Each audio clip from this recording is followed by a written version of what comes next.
पीड़ित महिलाओं के लिए, शोषित ग्रामीण बेसहारों के लिए झालसा का योगदान है। आओ करें इंसाफ और अपने हक की बात, कानून की बात, कानून की बात, कानून की बात, कानून की बात। जोहार, नमस्कार। कानून की बात में अब तक आपके साथ जो बातचीत हुई है, जो कुछ हमने बताया है, एक्सपर्ट से बतवाने की कोशिश की है, एक नई चीज आज आपके साथ शेयर करेंगे। यह साझा होगा जो आपके लिए सबसे ज़्यादा लाभप्रद होगा, क्योंकि अदालतों में हार जीत होती है। एक हारता है, दूसरा जीतता है, जीतता है, दूसरा हारता है।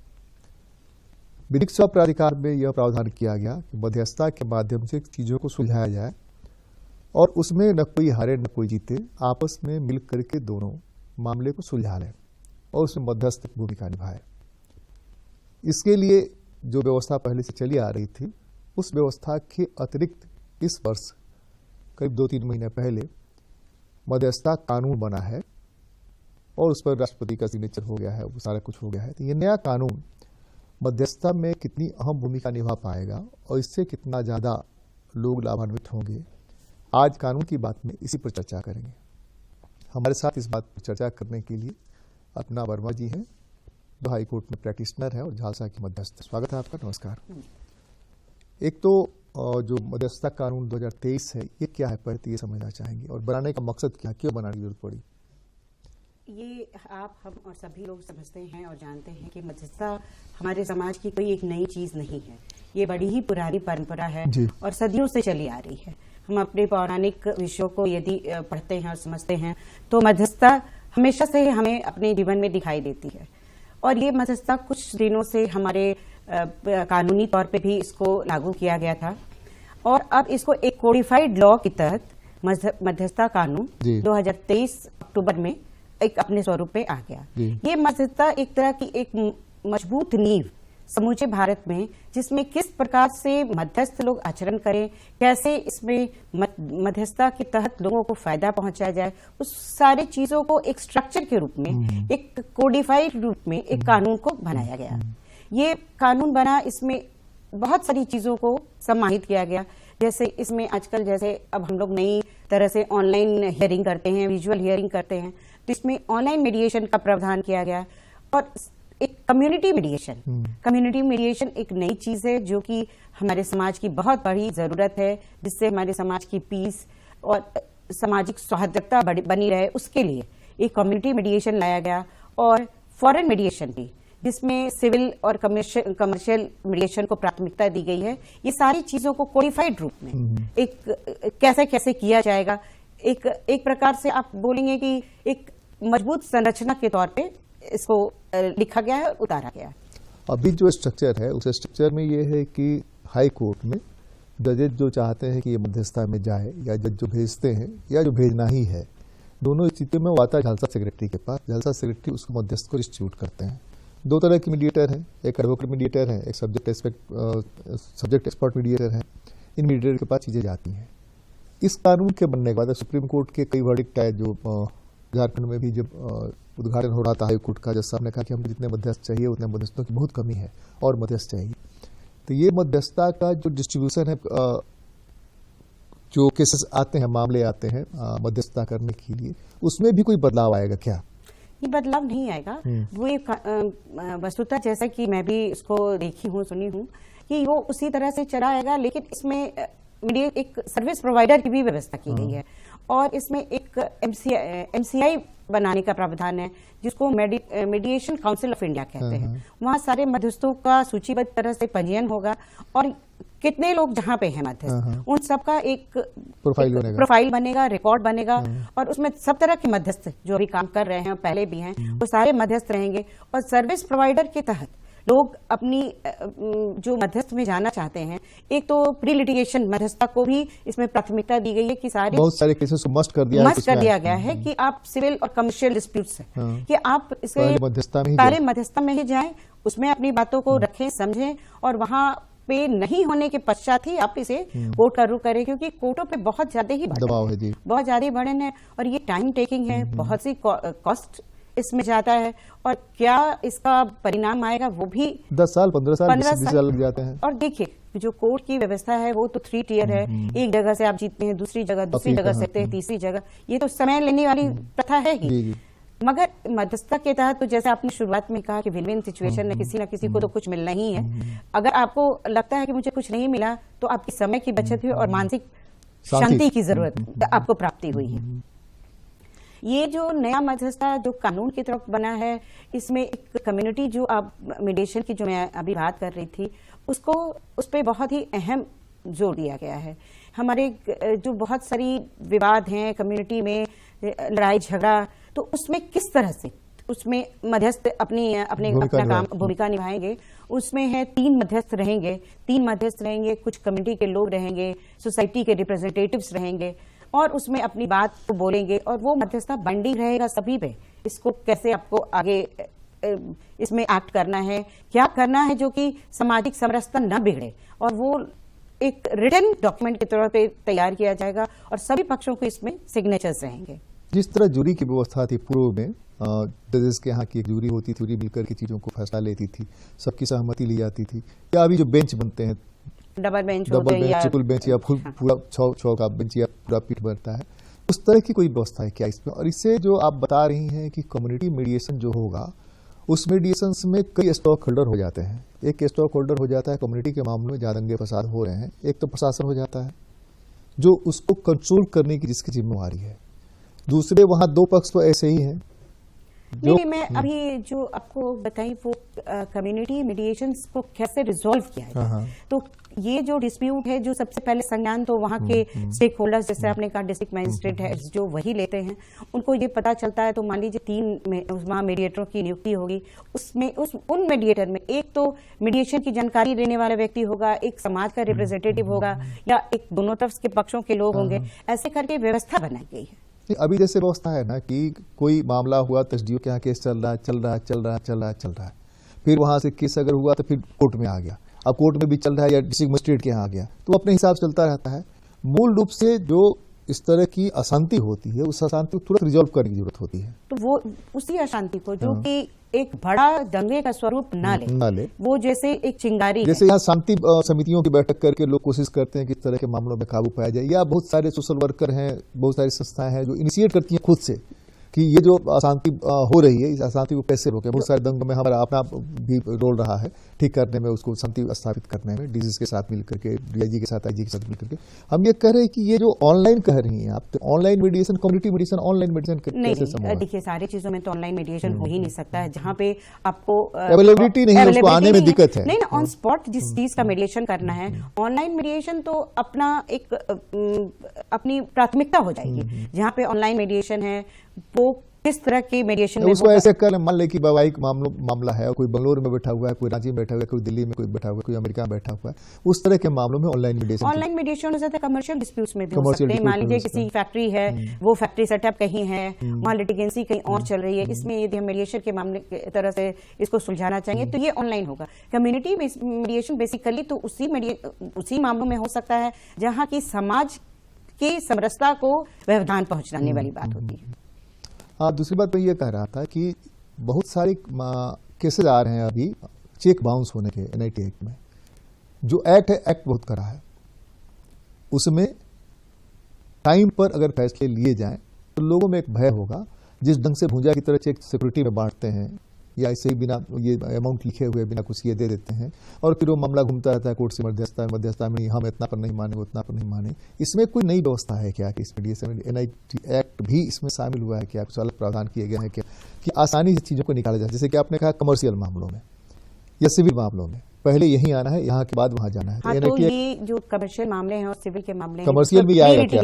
हाँ, कमर्शियल में ये भी है, ये भी आ जाएगा। जैसे आपने विवाद शुरू होने के पहले ही यदि पार्टियां आपस में, और ये जो दो पक्ष होते हैं, ये जब तक कोई एक निष्पक्ष आदमी बीच में ना हो तो सुलह जल्दी से नहीं हो पाता है। तो ये प्री लिटिगेशन मैटर्स में यदि पर्टिकुलर सर्विस प्रोवाइडर के थ्रू ये पर्टिकुलर मीडिएटर के सामने कोई एक व्यवस्था होती है जो कि लिखित रहती है, बाइंडिंग, तो वो बाइंडिंग हो जाती है और उसमें आदमी मतलब जो पार्टी वो समझता है कि मैंने इस पे लिखित करके दस्तखत किया है तो एडमिटेड फैक्ट हो जाता है, उसमें तो जल्दी से मामलों का निपटारा होना लाजमी ही हो जाता है। मध्यस्थता में बहुत सारे मामलों में अभी ये शिकायतें आ रही हैं कि वहां स्वीकार कर लेते हैं कि ठीक है, चूंकि बेल लेना है, 50 बेल में मामला आया हुआ है यहाँ पर, तो वहाँ बिल लेना है तो वहाँ स्वीकार कर लेते हैं। स्वीकार करके एक आध किस्त दिया, एक आध किस्त का भुगतान किया या समझौता कर लिया। ये लड़का लड़की का मामला है तो उसमें अपना चला गया, जेल जाने से बच गया। उस तरह की स्थितियों में मध्यस्थता में जो फाइनल होता है उस फाइनल की बाइंडिंग होनी चाहिए, जो बाइंडिंग है अभी भी, कि आप इसके खिलाफ कहीं अपील भी नहीं कर सकते हैं, इसलिए कि दोनों की सहमति से हो रहा है। दूसरे की मध्यस्थता में समझौता लिखा जा रहा है, समझौता लिखे लिखे फाइनल हो गया, वहां जब पहुंचा तो कोर्ट में जाकर डिनाई कर जाते हैं, नहीं हमसे सहमत नहीं है। इन स्थितियों में मध्यस्थता कानून में कोई बदलाव आया है? मध्यस्थता में देखिए, अगर आप फैसले से आप संतुष्ट नहीं है तो 90 दिन के भीतर कोई भी पार्टी उसमें एक अपना लिखित आवेदन दे के कह सकता है कि ये आदमी मेरा पैसा दे नहीं रहा है, और उस समय ये इस मध्यस्थता को फिर निरस्त किया जाएगा, क्योंकि इसमें है 90 दिन के भीतर यदि कोई भी पार्टी है, यदि वो उससे संतुष्ट नहीं है, एक किस्त दिया या मान लीजिए 15 दिन में या 20 दिन में, डेढ़ में, या उस 90 दिन के भीतर उसका स्वभाव या असली रूप पता लग गया, तो वो सर्विस प्रोवाइडर को जो भी पक्ष है जो इससे आहत है वो उसमें दे के इसको इस मध्यस्थता को ही भंग कर सकता है। नहीं, बहुत सारे मामलों में आमतौर पर जो मध्यस्थता होती है, मध्यस्थता में जो समझौते बनते हैं, उसमें ये लिखा जाता है फाइनली कि यह केस आगे की कार्रवाई के लिए अदालत को वापस किया जा रहा है या किया जा रहा है, यही स्थिति होती है। तो चेक बाउंस का मामला है, चेक बाउंस में वो तैयार हो गया पार्टी की हम देंगे, 1-2 किस्त दे दिया, जो टाइम फ्रेम आप बता रही है 90 डेज का, उसके बाद फिर बदमाशी करना शुरू नहीं। तो देखिए, मध्यस्थता का जो हम लोग, जैसा कि मैं जो मध्यस्थता करती हूँ उसमें एक लाइन लिख देती हूँ कि यदि कोई भी पक्ष अपने समझौते से मुकरता है तो अगला पक्ष पुनः अदालत में जाने के लिए स्वतंत्र है। नहीं, वो तो है ही, तो उसको करना ही पड़ेगा। मैं कह रहा हूँ कि अदालत को केस विड्रॉ करना है, मध्यस्थ को केस विड्रॉ नहीं करना है। मध्यस्थ सिर्फ ये लिखेगा यह समझौता हुआ, आगे कार्रवाई उनको करनी है, और इस मामले में ये दोनों पक्ष अपना अपना मुकदमा वापस लेंगे। वापस लेने की प्रक्रिया तब होगी जिसको पावना है उसको मिलता है कि नहीं मिलता है। वो 6 महीने भी लग सकते हैं, 3 महीने भी लगते हैं, टाइम फ्रेम भी हो सकता है। तो टाइम फ्रेम हम लोग उसमें एक निश्चित करते हैं कि 1 महीने के बाद में इसको इतनी किस्त देनी है, 2 महीने के बाद उसमें इतनी किस्त देती है। अगर देखिए, ये तो मध्यस्थता कुछ भी आपस के विश्वास की चीज है। यदि वो 2 महीने में किसी वजह से नहीं दे सकता है, अगर वो 3 महीने में भी दे देता है तो पैसा मिलने से मतलब है। नहीं, उसमें 2 चीज है ना, अगर वो नहीं दे पाता है तो उसकी जिम्मेवारी बनती है बताए कि हम अभी नहीं दे पा रहे हैं, आपको अगले किस्त के साथ जोड़ के दे देंगे या 10 दिन के बाद दे देंगे। बहुत आसान रास्ता है, बहुत आसान रास्ता है। तो वहां वो एस्केप कर जाता है कि हम ठीक है, जेल जाने से बच गए ना, बिल हमारा हो गया ना, उससे मुक्ति मिल गई हमको, अब ठीक है, फिर केस जब चलेगा फिर मामला जाएगा, फिर हम कहेंगे हाँ सर हम देने तैयार हैं। ये तो आदमी का अपना एक स्वरूप ही है। अगर वो वहां पे कह सकता है तो वापस से इसको तो केस न्यायालय में जाएगा ही। इस तरह के मामलों में न्यायालय का क्या रुख होता है? जिस तरह के मामले मध्यस्थता में मान करके स्वीकार करके और पैसे पेमेंट नहीं कर रहे हैं तो, लेकिन और नए कानून में जो नया मध्यस्थता कानून आया है उसके तहत इसे मध्यस्थता में कोई बाइंडिंग नहीं है। जैसे कि एक बाइंडिंग आपने बताई कि वो मैंडेटरी है कि सिविल मामलों में, व्यवसायिक मामलों में पहले आपको वहां जाना है, वहां से यहाँ आना है। यहाँ है कि आपके यहाँ आ गया मामला, आप फोन कर रही हैं या हम फोन कर रहे हैं या जो मध्यस्थ फोन कर रहा है कि भाई ये मामला आपका आया है, आइए, उसकी मर्जी आए, उसकी मर्जी नहीं आया तो आप देखिए, नया जो कानून बना है उसमें एक नई चीज जो मैंने भी देखी है कि ये मध्यस्थता जो लोग खुद से ऑप्ट करेंगे तो मध्यस्थ का जो अपना ये प्रक्रिया के जो जितने भी कॉस्ट हैं ये दोनों पार्टियों को ही वहन करना है आधा। तो वो जो आगे बढ़ के यदि इसको स्वीकार करता है वो अपना समय और पैसा इसमें लगाएगा। अभी भी कमर्शियल कुछ मामले आते हैं लिखा रहता है कि पार्टी को भुगतान करना है, पार्टी को भुगतान करना है। तो ये हाईकोर्ट एनेक्स में तो अभी तक मैंने ऐसा नहीं देखा था। नहीं, हमने अपने यहाँ देखा है, कुछ इस तरह के लिख करके आते हैं कि इतना पैसा पार्टी को भुगतान करना है। तो कमर्शियल मीडिएशन जो हम लोग इसमें कंज्यूमर फोरम्स में होते हैं उसमें वही प्रावधान है कि दोनों पार्टी आधा आधा इसमें इक्वली शेयर करेगी। तो अब जो नया कानून बना है जिसमें कि सर्विस प्रोवाइडर का भी फीस और मध्यस्थ का भी फीस पार्टीज को भी बेयर करना है, तो मेरे समझ से वो तो सोच समझ के ही अपना कदम उठाएगी। मान लीजिए एक बार मध्यस्थ वो सर्विस प्रोवाइडर के यहाँ अपना अर्जी लगा दी कि हमको इसमें जाना है, या दोनों पार्टियों ने अपनी अर्जी लगाई, तो उसका तो कोई एक नॉमिनल फीस होगा, वो फीस देगी, मध्यस्थ का फीस देंगे, तभी आगे बात बढ़ेगी। तो अब उसके उसके अतिरिक्त अभी जैसे है ना, अभी अदालतों में होता क्या है कि सिविल मामलों में मैक्सिमम केसेस पहले भेज दिया जाता है 6 महीना साल भर के अंदर कि जाइए मध्यस्थ के यहाँ पहले जाइए, मध्यस्थता अगर फेल होगी फिर दूसरे मध्यस्थ के जाइए, फिर मतलब जितनी कोशिश हो सकती है मामले को सलटाने के मध्यस्थ के माध्यम से वो कोशिश होती है। पारिवारिक मामलों में भी लगभग यही स्थिति होती है। लेकिन हम ये कह रहे हैं कि जो सिचुएशन बन रहा है कि मध्यस्थ के सामने समझौते पर स्टॉक होल्डर दोनों के दोनों पार्टी ने साइन कर दिया, वहां से निकलने के बाद फिर उसी स्थिति में पहुंच गए। यह लिखा हुआ है कि कोर्ट में मामला तब तक विड्रॉ नहीं हो सकता जब तक कि ये देना पावना क्लियर नहीं होता है। तो अभी नए कानून से बाइंडिंग कितनी बनेगी?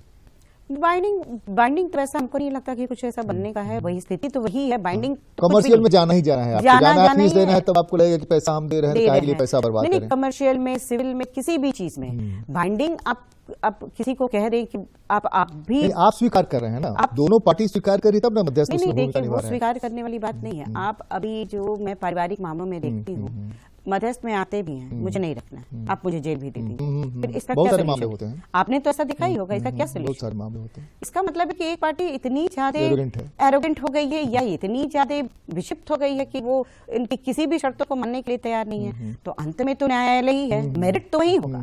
यहाँ पे तो आपसी समझौते के तहत है। यदि एक व्यक्ति समझौता नहीं कर सकता है तो उस पर तो कानूनी कार्रवाई जिसको बोलेगा वही होगा। ये जो आधारभूत संरचना है अभी मध्यस्थता के लिए फिलहाल, उसमें और मध्यस्थता कानून के कब लागू हो रहा है? मध्यस्थता कानून 2023 या लागू हो गया? अक्टूबर से है। अब उसको धीरे धीरे करके उसको स्वरूप में लाया जाए। इसके हिसाब से आधारभूत संरचना बनानी पड़ेगी। हाँ, तो एक MCI बनना है जिसको मीडिएशन काउंसिल ऑफ इंडिया कहते हैं, जिसका हेड ऑफिस दिल्ली। उसकी भूमिका क्या होगी? वो पूरे मध्यस्थता के कार्यकलापों का उसमें मॉनिटर करेगा। उसमें बहुत सारे 1-2 मेंबर्स होंगे, उसके चेयरपर्सन होंगे, एक्स ऑफिशियो मेंबर होंगे, उसमें फाइनेंस के मेंबर होंगे, लॉ सेक्रेटरी रहेंगे, एक मध्यस्थ की जानकार व्यक्ति।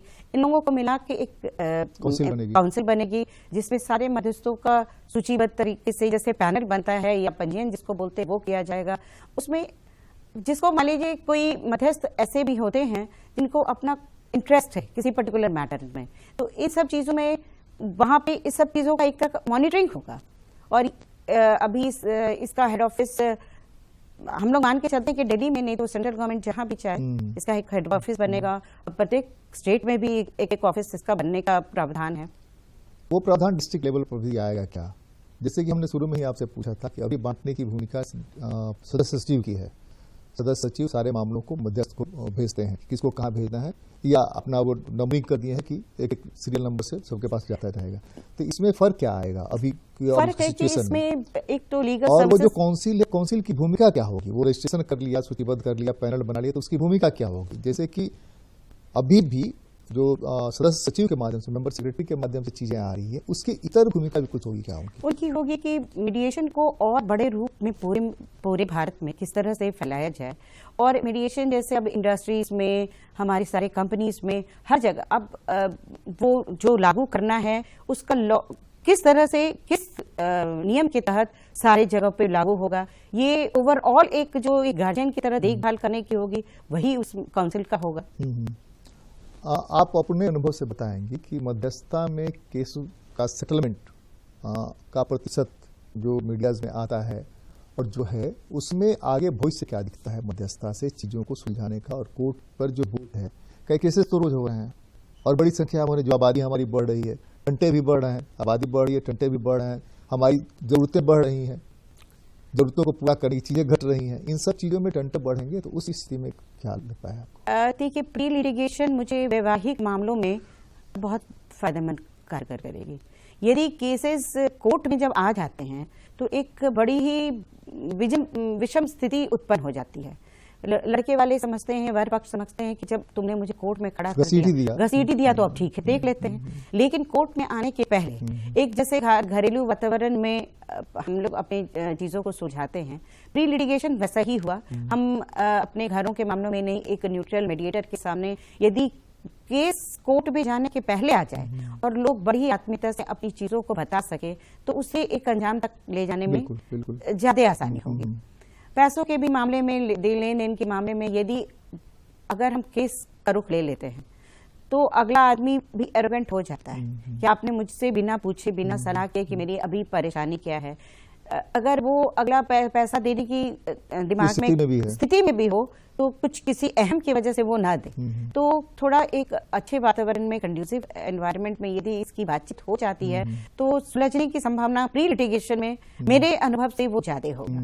वैवाहिक मामलों में, पारिवारिक मामलों में यदि अनावश्यक, आप हम लोगों ने तो या आपने भी ये अनुभव किया होगा कि लड़ाई किसी से और पूरे घर को उसमें इन्वॉल्व कर लिया, तो वहीं आ रहा था कि आपको अगर पति से झगड़ा है या ननद से झगड़ा है या सास से झगड़ा है, पूरे परिवार को आपने केस में डाल दिया, तो कोई भी आपके साथ सहानुभूति बरतने की तैयार नहीं। आपने सही कहा। ये मेरा तो अपना मानना है, यदि घर के सारे लोग आपके अगेंस्ट नहीं हो सकते, पति पत्नी के मामले में जल्दी हद तो यह होती है कि कोई बंगलोर में रह रहा है, कोई जमशेदपुर में रह रहा है, कोई कहीं रह रहा है, मामला रांची का, सबको आप समेट लेते हैं।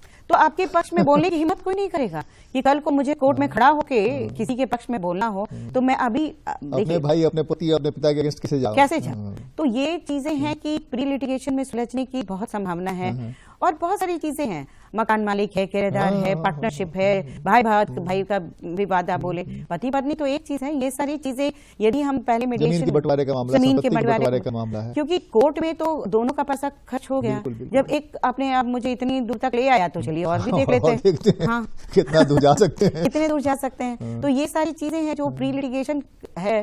लेकिन इस प्री लिटिगेशन करना बड़ी, इसको मतलब लोगों के बीच इस भावना को और इस चीज को पहुंचाना ज्यादा जरूरी है। मुझे लगता है कि जो पंचायत ट्रेनिंग वगैरह होती है ना, पंचायत पदाधिकारियों की, उसमें इन लोगों को बातों को समझाया जाए, ट्रेनिंग में ऐड किया जाए, थोड़ा बात बनने लगेगी। मध्यस्थता एक ऐसी व्यवस्था है जिस व्यवस्था में दोनों एक दूसरे को दुश्मन बनाए बगैर अपने मामले को सुलझा सकते हैं।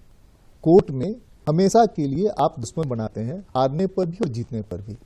तो ये नया कानून जो बना है, इस नए कानून से एक उम्मीद बनती है कि आपके मामले सुलझेंगे और मामलों को सुलझाने के लिए बगैर कोर्ट में गए भी प्री मीडिएशन में आप आएंगे और आपके मामले सुलझाए जाएंगे। कानून की बात में आज तो इतना ही। अगली बार मिलते हैं किसी और मुद्दे पर चर्चा करते हैं। बहुत बहुत धन्यवाद। नमस्कार।